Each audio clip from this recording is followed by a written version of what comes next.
Por lo tanto, hermanos, amados hermanos, diga conmigo, amados hermanos, les ruego que entreguen su cuerpo a Dios por todo lo que Él ha hecho a favor de ustedes. Que sea un sacrificio vivo y santo, la clase de sacrificio que a Él le agrada. Esa es la verdadera forma de adorarlo. Verso 2. No imiten las conductas ni las costumbres de este mundo. La palabra mundo se traduce como cosmos o literalmente hace referencia al sistema. Más bien, dejen que Dios los transforme en personas nuevas. Diga conmigo, personas nuevas. Al cambiarles la manera de pensar. Dejen que Dios los transforme en personas nuevas al cambiarles la manera de pensar. Póngase de pie conmigo un instante. Vamos a orar. Padre, en esta hora, Señor, agradecemos tu bondad, tu presencia en este lugar. De manera muy especial pedimos que tu presencia descienda. Abrimos el corazón a tu palabra. Cambia nuestra manera de pensar. Dígale, Dios, cambia mi manera de pensar. Transfórmame en alguien nuevo. Que cuando salga no sea la misma persona que llegó. Que sea una persona nueva. Tu palabra dice, Señor, que hay una manera de adorarte. Que no debo de imitar las conductas, las costumbres del sistema. Hoy abro mi vida a ti, Señor, para que tú me cambies, tú me transformes y me enseñes a pensar diferente. Dígale, pon en mí la mente de Cristo. Dame la mente de Cristo, porque yo quiero pensar como Cristo, para actuar como Cristo. Te doy gracias por la transformación que has empezado y que estás continuando en mi vida. El que empezó en mí la buena obra es fiel hasta terminarla en Cristo Jesús. Amén. Dele un aplauso a Él. Amén. Tome asiento. Esta noche quiero compartirte, lo de ayer fue impartición. Entiéndase eso. No fue una enseñanza con punto A, punto B, punto C. Fue impartición. Si usted estaba abierto, usted recibió en el Espíritu una palabra y transforma su vida. Hoy quiero compartirte algo de la impartición, pero quiero también enseñarte. ¿Ok?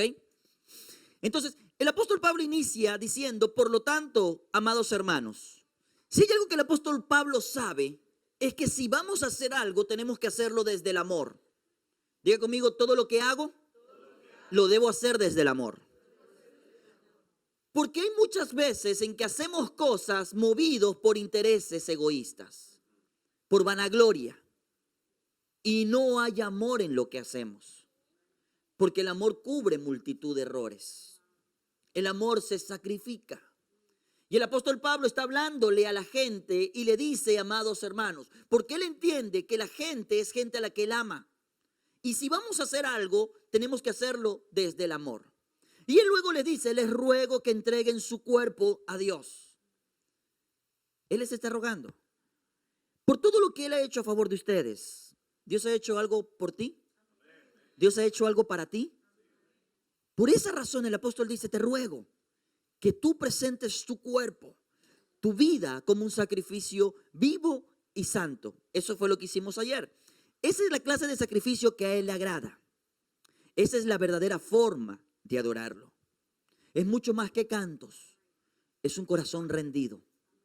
La palabra adoración significa postrarse, rendirse. Luego dice, no imiten las conductas ni las costumbres de este mundo. Diga conmigo, no debo de imitar el sistema donde Dios no opera. Porque el apóstol sabe que la gente es fácilmente absorbida por el sistema. El sistema es todo lo que nos rodea. en donde nos movemos. Y muchas veces el sistema nos absorbe, aún sin darnos cuenta. Conversé ayer brevemente una serie de elementos en las que nos damos cuenta que el sistema nos absorbe. Ya no vemos familias numerosas, si recuerda, ya el sistema nos ha absorbido, porque ya actuamos como el sistema. Y la Biblia dice, aunque suene loco lo que estoy diciendo, que es bienaventurado aquel que llena su aljaba con hijos, con flechas. Eso es interesante. Entonces uno empieza a preguntar, bueno, Señor, ¿cuál es el modelo bíblico de las cosas y cuál es el modelo del sistema y en dónde estoy? En el sistema se nos enseña que para poder tener hay que retener. Pero en el modelo de Dios, para poder tener hay que dar. Y ya vimos ayer con el ejemplo del niño. Lo dio todo y Dios le devolvió multiplicado por 12. Entonces el apóstol Pablo dice, mira, no te dejes absorber por el sistema, porque el sistema nos puede absorber y alejarnos del plan y del propósito. Es tan interesante que él dice, no, más bien dejen que Dios lo transforme en personas nuevas al cambiarles la manera de pensar. Entonces aprenderán a conocer la voluntad de Dios para ustedes, la cual es buena, agradable y perfecta. Haga así. Ahora diga conmigo, necesito pensar diferente. Diga, necesito pensar diferente. Ahora, el mismo dedo póngaselo enfrente. Voy a pensar diferente. Voy a pensar diferente. El apóstol Pablo entiende claramente que somos el resultado de nuestra manera de pensar. Lo leyó. El libro de Proverbios dice, como es la persona en su pensamiento, así es en la vida. Nosotros vivimos simplemente el reflejo de nuestra manera de pensar. Es así de simple. Todo lo que hacemos es el fruto de nuestros pensamientos. Y el apóstol Pablo dice, si vienes del sistema, necesitas renovar tu manera de pensar. Porque en el sistema hay muchos pensamientos donde Dios no es glorificado. ¿Me estoy explicando? El profeta Isaías, en un momento de su historia, allá en el capítulo 55, él escribe de parte de Dios estas palabras. Como son más altos los cielos que la tierra, así son más altos mis caminos que vuestros caminos. El camino tiene que ver con la manera de vivir. Y mis pensamientos son más altos que vuestros pensamientos. Los pensamientos de Dios están acá, pero nuestra manera de pensar está acá. El sistema sin Dios siempre vive por debajo de lo que Dios quiere. Por esa razón el apóstol Pablo dice, no te conformes, no te amoldes. ¿Por qué te quedas en un lugar donde Dios no te diseñó para estar en ese lugar? Y entonces nosotros dejamos de desarrollar el potencial que hay dentro de nosotros, porque nos acomodamos. ¿Me estoy explicando? Tan simple como esto. Un hombre que no necesariamente es cristiano, por lo menos no sé si es cristiano, escribe un libro que se llama De lo bueno a lo excelente. Y él dice en este libro, el enemigo de lo excelente es lo bueno. Porque lo bueno, como es bueno, me gusta y no necesito en mi manera de pensar algo mejor, porque es bueno. Entonces, no llego a la excelencia porque me conformo con lo bueno. Y eso se manifiesta en todos los escenarios de la vida. Tengo un buen carro, pero no un excelente carro. Tengo un buen matrimonio, pero no un excelente matrimonio. Tengo un buen trabajo, pero no un excelente trabajo. ¿Me estoy explicando? Tenemos buena música, pero no excelente música. Tenemos un buen lugar, pero no un excelente lugar. Y el Señor nos dice, como son más altos los cielos que la tierra, así es mi manera de pensar. Y tú piensas acá. Te conformas con lo bueno cuando te quiero llevar ¿a dónde? A lo excelente. Y nos acomodamos. Por esa razón el apóstol Pablo dice, no te amoldes, no te conformes, renueva. Permite que Dios te transforme en una nueva persona al cambiar tu manera de pensar.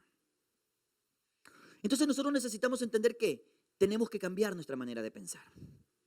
Porque cuando yo permito que la mente de Cristo gobierne mi vida se amplía. Mi manera de ver las cosas cambia. ¿Me estoy explicando? Quiero contarte un par de anécdotas. Usted recuerda, le conté la historia de la sopa, con la que mi mamá me marcó la vida entera. Cuando tuve mi primera hija, ella empezó a caminar, como todos en la vida, y cuando empezó a caminar, yo cometí una imprudencia. Fui con ella a un centro comercial en el mes de diciembre. ¿Por qué fue una imprudencia? Pregunto, ¿por qué fue una imprudencia? Porque todo el mundo está en el centro comercial, todo el mundo está haciendo compras. Entonces, el centro comercial estaba full, repleto, estaba lleno de gente y mi hijita quería solo caminar, caminar y caminar, porque ya había aprendido a caminar. Y recuerdo que en medio de la multitud, como ella era pequeña, a esta altura pregunto, ¿qué puede ver ella? A esta altura, ¿qué puede ver? Como que nada, no era ciega, pues. ¿Sí? Entonces veía piernas de todos los tamaños, alturas, dimensiones, maneras, formas. Porque a esta altura solo se ve piernas. Ve los zapatos, ve las piernas y todo parece igual. Todo parece igual. Todo. Todo se ve igual. ¿Me estoy explicando? Y recuerdo que en medio de la multitud, ella escucha, le gustaba Barney, y había un especial navideño de Barney en el centro comercial, y me dice, papi, Barney. Y su papi, que se tomó toda la sopa, la alzó en su hombro, y no fue de mucha ayuda. Permíteme la silla. Hice literalmente algo como esto.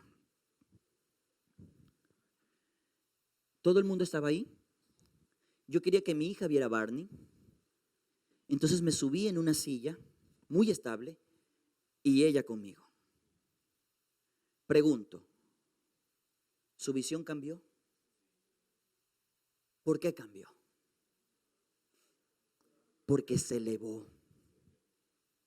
No nos fuimos del lugar, solamente nos elevamos. Y cuando nos elevamos, ¿me está captando? Pudimos ver diferente. Pudimos ver por encima de las circunstancias. Los pensamientos de Dios están más arriba de nuestros pensamientos. Necesitamos experimentar una transformación, un proceso de crecimiento. Porque mientras nos mantenemos ahí, escuchando, nunca veremos. Para poder ver hay que elevarnos. Hay que elevarnos. Gracias. La pregunta es, ¿cómo? ¿Cómo nos elevamos? Porque esa es la pregunta, ¿cierto? Yo quiero elevarme, yo quiero ver diferente, pero ¿cómo me elevo? Hay una historia en el libro de Génesis, y tal vez voy a pedir que me ayuden con Génesis capítulo número 12. Quiero que vayan conmigo a Génesis capítulo número 15. Voy a estar en el Génesis capítulo número 15.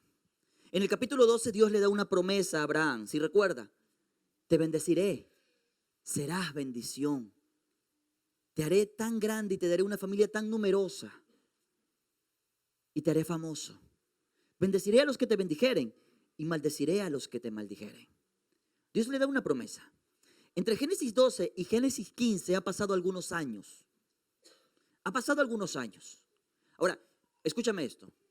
Yo sé que todos hemos recibido promesas de Dios. ¿Usted ha recibido una promesa de Dios? Dios ha hecho promesas a su vida. Y la pregunta es, si Dios me dio promesas, ¿por qué razón la promesa no se cumple? Porque muchas veces nos hacemos ese tipo de preguntas. Parte de la respuesta está en Génesis capítulo 15. Mire lo que dice. Tiempo después, el Señor le habló a Abraham. Diga conmigo, Dios le tuvo que hablar. Y mira, le habló en una visión. Él tuvo una visión y le dijo, no temas, estaba en un sueño. Abraham, no temas, porque yo te protegeré y tu recompensa será grande. Dios está reafirmando el pacto, la promesa que le hizo tiempo atrás. Abraham le respondió: oh soberano Señor, ¿de qué me sirven todas tus bendiciones si ni siquiera tengo un hijo? Ya que tú no me has dado hijos. Eliezer de Damasco, que es un siervo de los de mi casa, heredará toda mi riqueza. Tú no me has dado descendientes propios, así que uno de mis siervos será mi heredero. Él tenía una manera de pensar, porque él empezó a ver las cosas desde abajo. ¿Sí está captando? Él no tiene el lenguaje de arriba. Él tiene el lenguaje del plano normal, natural, humano.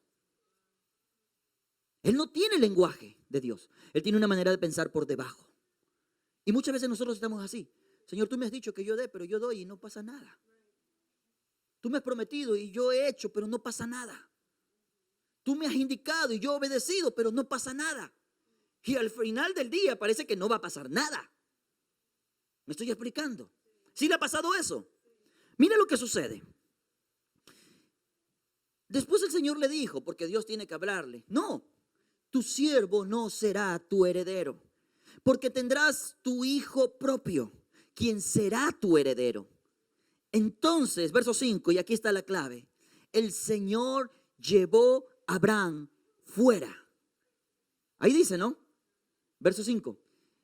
Lo llevó fuera. Diga conmigo: lo llevó afuera. Ahora, piensa esto. Si lo llevó afuera, ¿dónde estaba Abraham? Qué profundo. Andan pero reveladores hoy día, ¿no? Andan con una unción de discernimiento.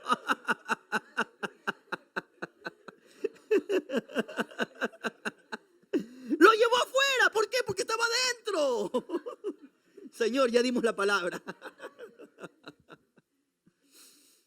Está en medio de la noche y Abraham está en el desierto. En el desierto, el viento sopla.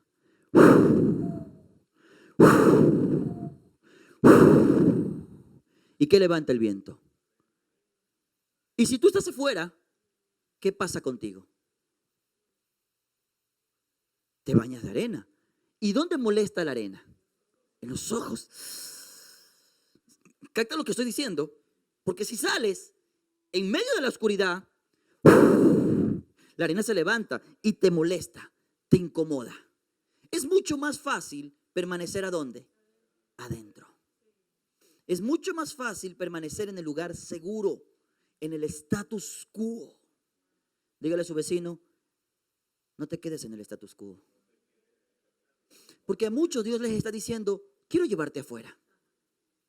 Y uno dice: no, Señor, porque afuera corre viento. Está frío. Y acá ustedes saben de eso, ¿no? Entonces, verso 5 dice que el Señor lo llevó afuera y le dijo: mira el cielo, si puede, cuenta las estrellas. Diga conmigo: si es que puedes. ¿Sabes por qué? Porque era difícil contar. Pero aquí está lo que te quiero decir esta noche. Abraham estaba en la carpa renunciando a una visión que se la dio en Génesis 12. Y en medio de la carpa, Dios le tiene que decir: dentro de esta carpa no vas a ver lo que yo te he prometido. Porque para tener la visión que yo te he dado, tienes que salir de la carpa. Por esa razón le dice: sal, te llevo afuera. La carpa te está limitando. Porque dentro de la carpa mira para el cielo y ¿qué se ve? La carpa. ¿Sí ven que andan profundos en la revelación hoy día? Se ve la carpa. Tú estás adentro, no ves nada. Entonces, muchos estamos como Abraham, dentro de la carpa. Porque Abraham dentro de la carpa le dice: Señor, no veo nada. El lenguaje está acá. Lenguaje de carpa. Y Dios le estaba desafiando a tener lenguaje de estrellas. Entonces tienes que salir. La pregunta que deberíamos hacernos, digo deberíamos porque yo también estoy constantemente desafiado, es: ¿cuál es mi carpa? ¿Cuál es la limitación que me impide ver lo que Dios me quiere dar? Porque Dios te quiere dar. Dios te quiere dar. Entonces Dios le dice, mira, sal para que veas las estrellas. Hay algo que he tenido que aprender en mi vida, sobre todo en el último año. Aprender a visualizar. Una de las cosas a las que menos nos hemos acostumbrado los cristianos es aprender a ver en el espíritu. Aprender a ver con los ojos de la fe y llamar las cosas que no son como si fuesen. A mí me encanta cuando una mujer o un hombre anda en la calle con sus nenes y alguien se le acerca y le dice, uy, qué lindo tus niños, ¿cómo se llaman? Bueno, el doctor se llama Juan y el abogado se llama Carlos. ¿Me está captando? A mí me golpea cuando escucho a un hombre o una mujer hablarle a su niño y le dice muchacho malcriado. ¿Se entiende la expresión malcriado? ¿Sabes qué es lo paradójico de la expresión? Que le está diciendo mal criado. La pregunta es, ¿quién lo cría?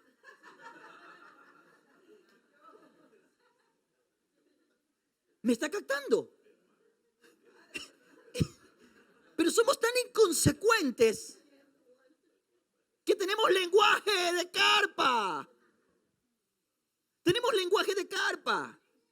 Entonces yo estoy sacando mi frustración sobre el bebé de lo que yo estoy haciendo mal. Yo estoy sacando mi frustración de lo que yo estoy haciendo mal. Eso es lenguaje de carpa. Cuando decimos no. Entonces, Dios le tiene que decir, sal para que veas. Y nosotros tenemos que entender que tenemos que aprender a ver, ver. Y eso es una de las cosas que necesitamos aprender. Yo veo mi matrimonio. Yo veo a mi esposa caminando conmigo y le digo, a mí me encantaría un día, juntos, con unos 70, 80 años, caminar en el parque y sentarnos en una de esas bancas del parque. Y cuando pasen los adolescentes, ahí todos romanticones, aprendan de nosotros. ¿Me explico? No vaya a ser como esa pareja que llegó a viejito y en medio de la noche el hombre se levanta. ¡Feliz año nuevo! ¡Feliz año nuevo! ¡Feliz año nuevo! ¡Feliz año nuevo! La esposa dice, ¿qué te pasa? Estamos diciembre, pero no es año nuevo. ¿Qué te ocurre? ¡Feliz año nuevo! Agarra la dentadura, se la pone. ¡Feliz me muero! ¡Feliz me muero!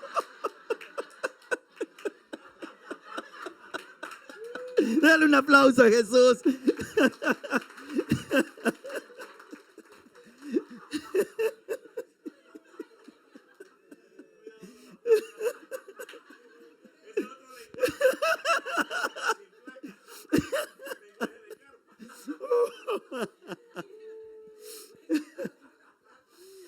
Ay, Jesús.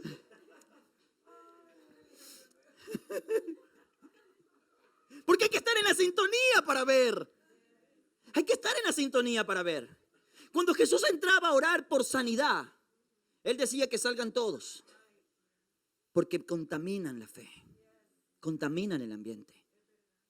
El lenguaje tiene el poder de dar vida o dar muerte a las cosas. Y tenemos que aprender a ver para empezar a hablar. Hay que aprender a ver para empezar a hablar.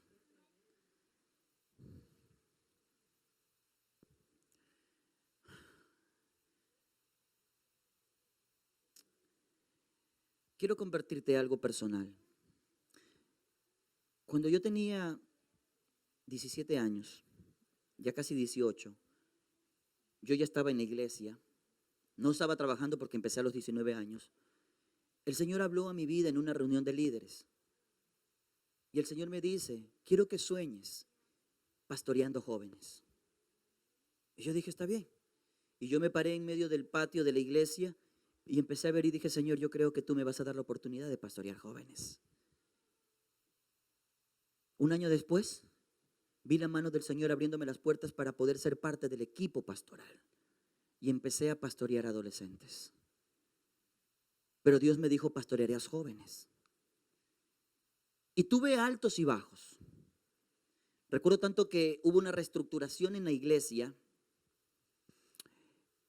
y yo dije, Señor, yo creo que es ahora cuando tú me has dado la oportunidad de ir y pastorear los jóvenes, porque el pastor de jóvenes iba a dejar de ser el pastor de jóvenes y yo, que era el pastor de teenagers, podía pasar a ser el pastor de jóvenes. Y en medio de toda esa expectativa, porque yo estaba muy emocionado, ojo, si recuerda lo de los procesos, mi corazón no estaba alineado. Entonces, aunque tal vez pudo ser el momento, no lo sé, no fui el pastor de jóvenes. Y el pastor principal trajo a su hijo del extranjero y lo puso como pastor de jóvenes. Empezó una etapa muy compleja para mí, porque en medio de mi liderazgo que yo veía crecer, yo tuve que aprender lecciones que nunca voy a olvidar. Lecciones como el sometimiento. Porque hay una gran diferencia entre someterse y obedecer. Quiero que me escuche.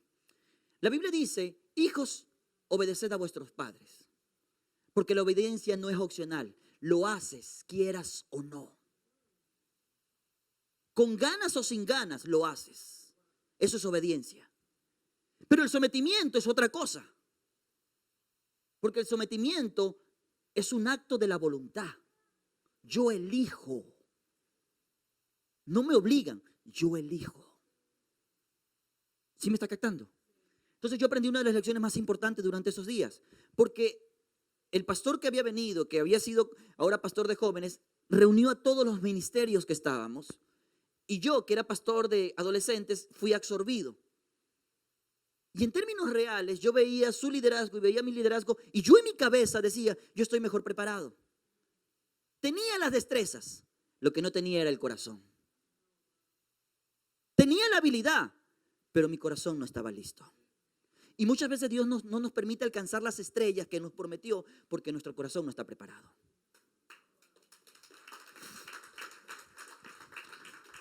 Tuve que aprender el sometimiento. Tuve que aprender a ser un escudero del pastor, aunque el pastor me lanzaba lanzas. Un día nos sentamos en su oficina, me dijo, Francisco, quiero que vengas. Y me dice, Francisco, algo que yo aprendí, me dice, es que en toda orquesta hay muchos instrumentos. Y el instrumento más difícil de tocar es el segundo violín. Como yo no sabía nada de música, yo puse mi cara de Felipe. ¿Ah? Ah, sí. No tenía ni idea de qué me hablaba. Y él me decía, es el instrumento más difícil de tocar. Por esa razón, el segundo violín tiene que aprender a ser un segundo violín, pero nunca será un primer violín, porque solo hay un primer violín. Y tú eres un primer violín, pero en esta orquesta yo soy el primer violín. Y yo, ¿ah? Y yo no entendía. Bueno, trataba de entender. Y yo salí de ahí protegiendo sus espaldas, porque nunca dije nada indebido de él. Pero era el instrumento que Dios estaba usando para formarme. Entonces yo veía la promesa, pero estaba en mi carpa, teniendo un lenguaje de carpa.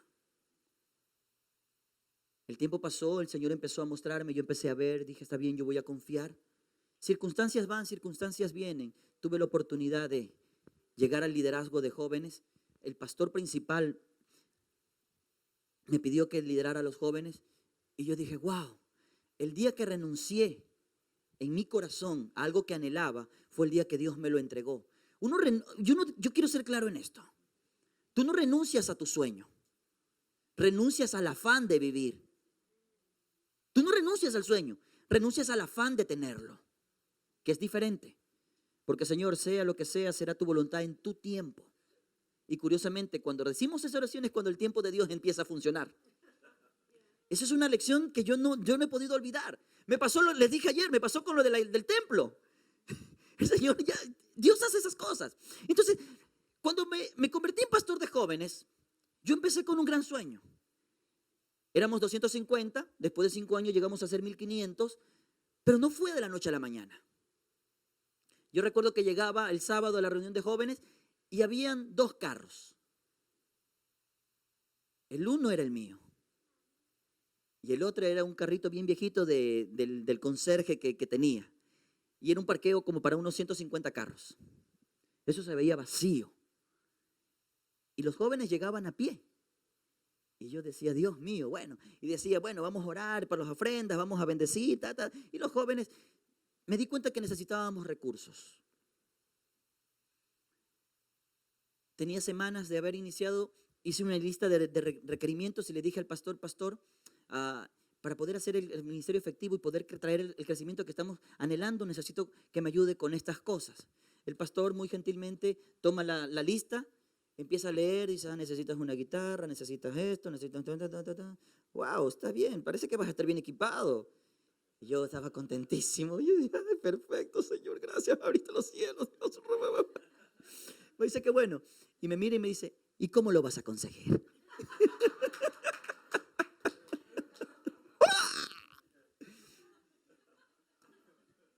Entonces fui con el tesorero de la iglesia y le pregunté, ¿cómo es el tema de la ofrenda de los jóvenes? Entonces el tesorero me empieza a sacar y me dice, mira, los jóvenes en el año, a ver, los jóvenes dan, mira, ve, dan 2,000 por semana, no, al año. Solo encender los aires acondicionados ya era como $700 por semana. Ay, Dios. Yo dije, Dios, ¿qué pasó? Pero yo empecé a tener visión. Cuando David recibió su ejército, la Biblia dice literalmente que se unieron a él los endeudados, los amargados, los afligidos. Qué hermoso ejército, ¿cierto? Y muy parecido muchas veces somos nosotros cuando iniciamos el ministerio. Porque ¿quiénes son los que se acercan a nosotros? Los que tienen deudas. Los más necesitados. Los que andan con situaciones incompletas y falta de resolución. Y uno dice, Dios. Pero lo lindo es que esas personas que iniciaron con David fueron los que después se convirtieron en sus valientes. Vivieron el cambio, la transformación. Y con cada paso que David daba, ellos subían. Porque con cada paso que él daba, ellos subían con él. David no creció solo, creció con su gente. Creció con su gente. Entonces yo empecé a ver, yo dije, necesito ministrarles. Y yo recuerdo que empecé a decirles, y yo les decía, estoy aquí con el privilegio de tener la presencia del nuevo diputado. Y el que estaba ahí miraba. A ti te digo. La nueva ministra de Economía. El nuevo profesor de la universidad. Y recuerdo que predicaba y les compartía la visión y cómo los veía. Les compartía la visión y cómo los veía. Tuve la bendición de casar más de 300 parejas durante esos 5 años. Tuve esa bendición. Y los vi crecer. Resulta que al cabo del primer año, los jóvenes que daban $2,000 por año, empezaron a dar cerca de $50,000 al año. Dios hace cosas cuando hay visión. El día que dejé el liderazgo de jóvenes, el auditorio de 3,300 personas y el área donde parqueábamos, había un área para 150 vehículos en ese momento. Era increíble. Estaba llena. Y la calle con unos 30 o 40 vehículos más cada sábado. Porque yo les hablaba de lo que Dios puede hacer en su vida si ellos realmente están dispuestos a superar, a desarrollar el potencial. Potencial fue una palabra con la que Dios trabajó en ese ministerio durante mucho tiempo. Hablamos del propósito, hablamos del potencial, hablamos de los principios. Y todo lo que Dios empezaba a hablar tenía que ver con la visión que Él nos había dado. Pero para eso yo tuve que salir de la carpa. Porque ahí, si el pastor me hubiera dado el dinero para comprar las cosas, nunca me hubiera desafiado a transformar el carácter de los jóvenes. Nunca lo hubiera hecho. Entonces Dios tuvo que darme visión. Y en medio de la visión tuvo que cambiar mi manera de hablar. Los americanos hicieron un gran bien llevando el evangelio a América Latina. Pero también hicieron un daño al dar todo obsequiado. Por esa razón, la mentalidad de la iglesia en América Latina es una mentalidad de dame, dame. Es una mentalidad de dame. Puse esto para saber cuánto tiempo. Entonces, es la mentalidad de dame, dame, dame, dame, dame. Y nosotros muchas veces venimos a esta tierra, pero venimos con la mentalidad de allá. Hay un dicho entre los cristianos: el pueblo puede salir de Egipto, pero Egipto no sale del corazón del pueblo. ¿Me está captando? Dicho en otra manera, en mi tierra, puedes sacar a la niña del campo, pero no vas a sacar al campo de la niña. Porque la mona, aunque la vistas de seda, mona queda. Esos son dichos de mi tierra. Pero me lo está captando. Entonces, por esa razón el apóstol Pablo dice, tienes que transformar. Por eso Isaías decía, mira, aquí está la manera de pensar de Dios, acá está tu manera de pensar. Por esa razón Dios le tuvo que decir, sal, porque ahí donde estás no vas a poder ver lo que te quiero dar. La pregunta es, ¿cuál es tu limitación? Tienes que aprender a identificar. Porque si mantienes el lenguaje de carpa, entonces no vas a poder hablar el lenguaje de estrellas. No vas a hablar el lenguaje de visión. Y somos el resultado de lo que hablamos.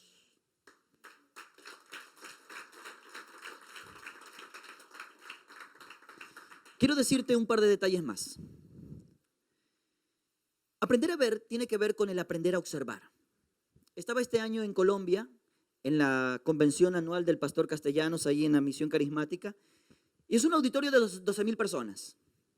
El pastor en una de sus conferencias dice, quiero invitar a los pastores principales que vengan conmigo a la tarima. Y yo decía, pastores principales, sí, yo voy. Y ¡fum! Pero cuando yo oí, ya estaba repleta la tarima. Y yo, ¡wow! Solo lo pensé por décimo, ya estaba repleta. Entonces me ubiqué en una escalerita al costado. Dije, por lo menos alcanzó algo. Las migajas que caen de la mesa las voy a agarrar. Y el pastor empieza a decir a los pastores que estábamos ahí, vea esto. No piense que esta es la misión carismática. Aprenda a visualizar. Vea que esta es su iglesia. Y no en un evento especial. Este es un domingo, como cualquier domingo. Y toda esta multitud de gente es su congregación. Y entonces uno empezó a ver ahí a los pastores con una sonrisa, con una mirada de fe. Porque ¿sabes qué? Mientras estaban en el asiento, no podrían ver. Pero fueron sacados del asiento para ser desafiados y ver. Yo trabajé 15 años en esa iglesia. Cuando dejé la iglesia, me tocó vivir una serie de desafíos. Yo empecé en el ministerio a los 19 años. A pesar de iniciar en el pastorado, me gustó estudiar toda la vida. Entonces, estudié en la Universidad de Economía, estudié licenciatura en Comunicación, aparte de la licenciatura en Teología, me formé como coach. Me gustó estudiar toda la vida. Mi hija, que tiene 16 años, me dice, papi, ¿hasta cuándo estudias? Porque me estoy metiendo en una maestría en gestión de talento humano online. Y me dice, papá, ya para. Me gusta estudiar, no lo niego, me gusta. Yo creo en la habilidad que Dios nos ha dado a todos de crecer. Alguien dice, un dicho entre los maestros, el día que uno deja de aprender, ya empezó a morir. Esa es la realidad. Entonces, el Señor me dio la oportunidad de ser desafiado. Porque toda mi vida, siendo pastor, decidí iniciar un nuevo proyecto. Y fuimos a tocar las puertas de las empresas. Como un campo misionero, queremos llevar los principios bíblicos de gestión, de liderazgo, de entorno a las empresas. Entonces yo iba a una empresa y me decían, no, interesante, qué bueno, y cuéntame de tu experiencia. He sido pastor. ¿Ah? ¿Qué significa eso? No sé si me estoy explicando. Porque cuando has estado toda tu vida metido en la iglesia, la gente de afuera piensa que tú no tienes nada que darle. Porque esa es la verdad. Pero el Señor nos dio gracia. Y empezaron a abrirse puertas en empresas importantes. Y recuerdo tanto que trabajamos 3 años seguidos con una empresa que tiene 2,200 personas trabajando en la empresa. Y nos contrataron para brindar un servicio de transición en la cultura de la organización. Entonces, resulta que el primer año empecé a trabajar con una serie de principios bíblicos y les hablaba. Y recuerdo tanto que para mí fue tan bueno, porque toda mi vida de predicador siempre estamos con el aleluya, gloria a Dios, amén. Entonces yo recuerdo que estaba hablándole a un grupo de sugerentes, era un grupo como unos 30 sugerentes, pero yo compartía principios bíblicos de manera no religiosa. Y llega un momento en el que se crea un ambiente, estamos hablando de un taller de 8 de la mañana a 5 de la tarde, se crea un ambiente de esos donde tú sabes que el Espíritu de Dios está obrando. La gente empieza a sentirse confrontada y me sale el pastor. Amén. Y la gente, ¿ah? Yo, hoy, perdón, me cambié el chip. El Señor me usó todo ese tiempo para enseñarme que había más de lo que yo me imaginaba. Increíblemente, esa fue una etapa de transición. Porque hoy la gente a la que nosotros estamos predicándole es gente no alcanzada. A los que la iglesia promedio le da miedo tocar. Dios nos enseñó durante esos días en las empresas qué decir y cómo decir. Cómo llegarles.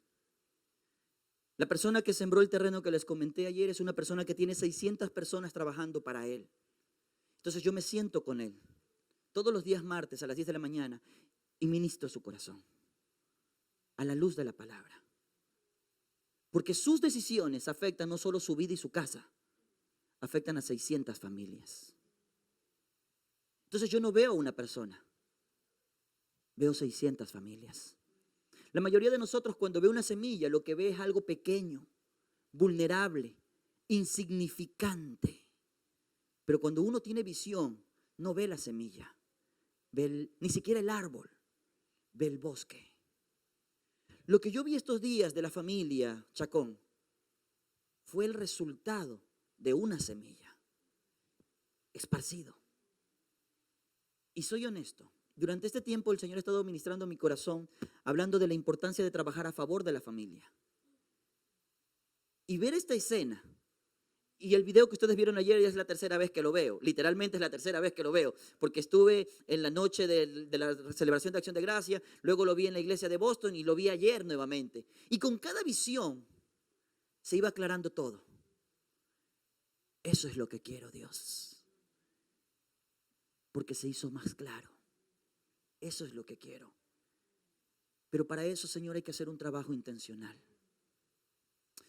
Y necesitamos cambiar nuestra manera de ver, nuestra manera de pensar, nuestra manera de ver y nuestra manera de hablar. Termino diciéndote esto. Dios lleva un día al profeta Ezequiel y lo pone en medio de un valle de huesos. ¿Qué gobierna en el medio de un valle de huesos? ¿Qué gobierna? ¿Qué gobierna en medio de un valle de huesos? De huesos, dígame, ¿qué gobierna? La muerte. La muerte, la sequía. O sea, porque son huesos, está muerto. Y Dios lo pone ahí el profeta y le dice, ¿qué ves?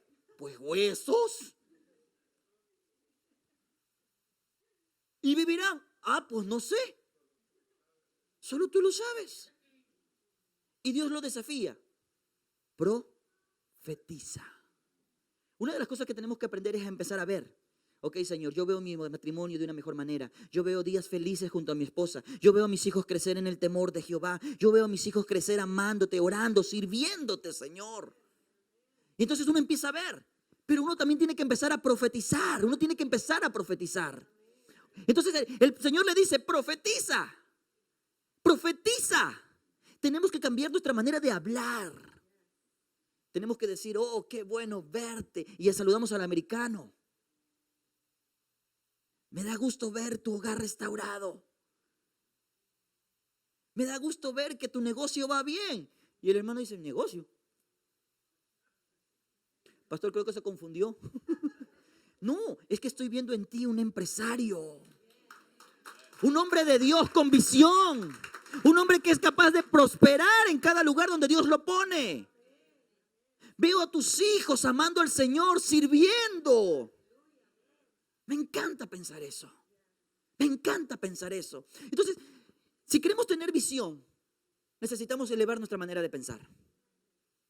Tenemos que salir de la carpa y tenemos que empezar a profetizar. Dios nos dio el terreno, pero no solamente porque apareció simplemente. Yo empecé a caminar por las calles de ese sector. Me recorría de puente a puente, porque esta es una especie de isla, y de puente a puente yo recorría en el carro. Iba así a 20 kilómetros por hora, iba orando, Señor, revélanos, ¿dónde será? ¿Dónde será, Señor? Muéstranos. Yo quiero, Señor, yo te estoy pidiendo los 3,000 metros. Yo estoy orando por eso, Dios. Tuve que ir a la tierra. Tuve que empezar a ver la tierra. Tuve que empezar a sentir y bendecir. Señor, yo bendigo esta tierra. Yo bendigo esta tierra porque yo creo firmemente, Señor, que la sangre de Cristo está cubriendo cada hogar de esta ciudad. Yo creo, Señor, que va a traer un avivamiento, un despertar espiritual en esta gente. Tú me dijiste que construya una casa, que prepare la casa, Señor. Está bien. Solamente quiero que me muestre dónde está porque estoy abierto con mis ojos para verlo. He salido de mi carpa. Y ahora estoy profetizando. Tienes que aprender a profetizar.